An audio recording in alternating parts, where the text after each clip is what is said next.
Hello everybody and welcome to Out Motorsports. We haven't met before, but my name is Tyler and today I get to show you if this 2020 Mazda 6 Signature drives as beautifully as it looks.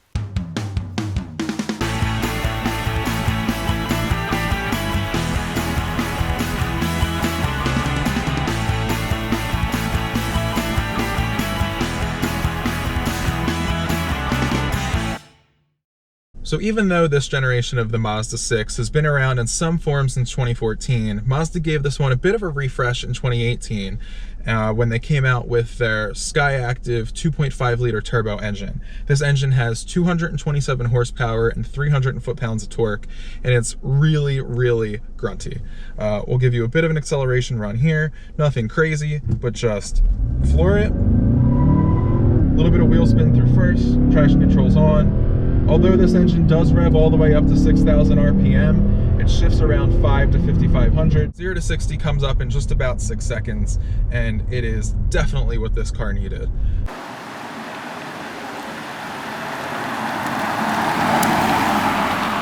Driving around town, this engine gives you all the power and torque you really need. You have plenty of torque to pass somebody on the highway.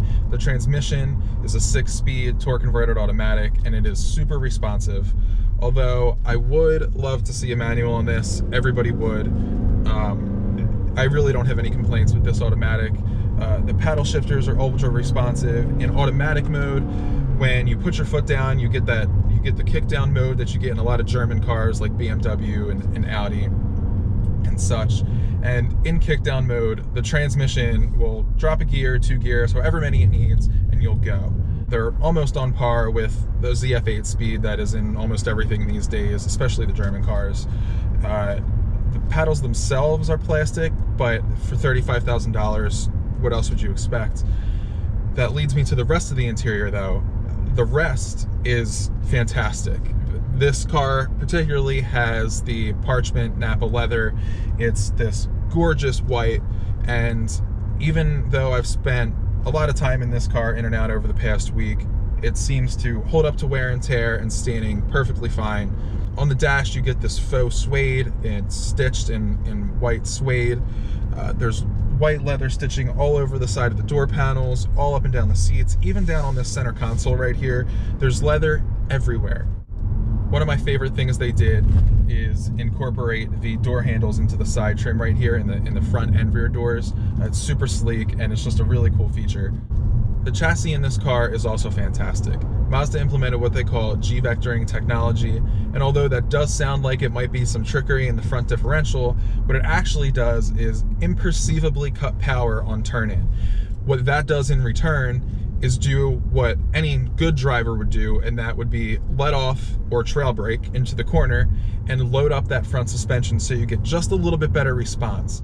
So there are very few specifics that I can actually find on the G-vectoring technology in this car, but I believe it was Car and Driver or Motor Trend that did a test, and they said the engineers told them that the power that it cuts is in the single digits. So I did very little research before I actually got into this car on purpose because I didn't want to be influenced by any of the reviews that I read. I had no idea that that technology existed, and it truly is imperceivable. When you throw this car down a twisty road, the chassis is really, really good. Along with that G-force vectoring technology in the front, the rear end follows exactly what you want it to do. This is a really good 7/10 car. Although it is front-wheel drive, it will push like all front-wheel drive cars do when you get to the limit. But 7/10, 8/10, the rear end follows what you want it to do and gives you a super neutral feel. I think my favorite thing about this entire car is just the way it pulls all of the different aspects together. No, this isn't a 3 Series. It's not priced the way a 3 Series is priced. This car stickers for just a tad over $36,000, and it is truly the fully loaded version of the Mazda 6.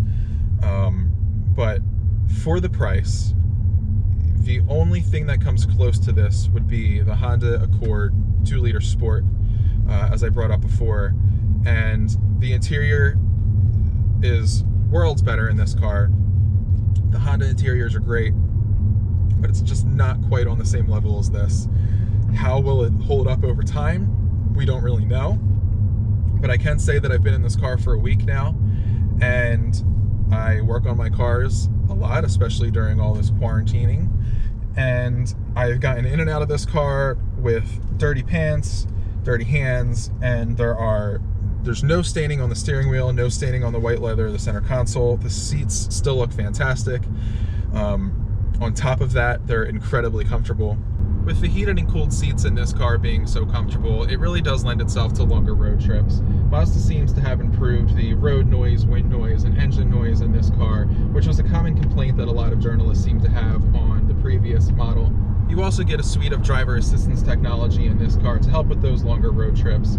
This car has lane keep assist, radar guided cruise control, and front end collision warning. I took a trip from Philly to Princeton over the weekend, and I will say the radar guided cruise control on this car is way better than the radar guided cruise control in the 2018 Toyota Camry that I was in a few years ago.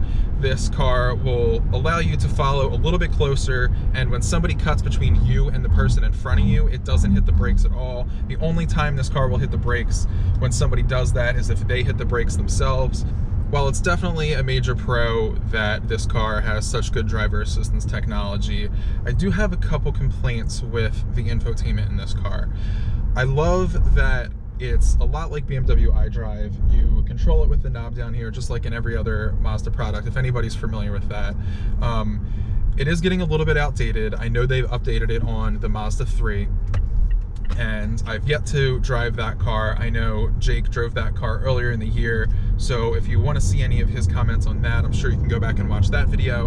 Getting in and out of this car over the past week, I've manually connected my phone via the cable instead of Bluetooth, and occasionally I would get some glitches with the Apple CarPlay not wanting to show up, and when it did show up, I would get sound out of one speaker because Waze automatically started up. It wasn't consistent, and it's been better since. I don't know if I've just learned how to use it a little bit better. It's far from a bad infotainment system. Like I said, I do prefer it over touch-only systems. You can touch the screen on this one, but it doesn't allow you to do it when you're driving. The screen itself is very high quality. The graphics, like I said before, are a little outdated. They don't really match the upscale interior of the rest of this car. But when you're in your different menus, you don't really see that main home screen anyway, which is really my main gripe. Overall, I came away really impressed with this car.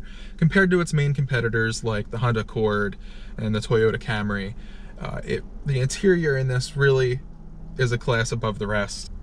The driving dynamics are typical Mazda. They really take pride in the steering feel and the way that this entire car feels around you.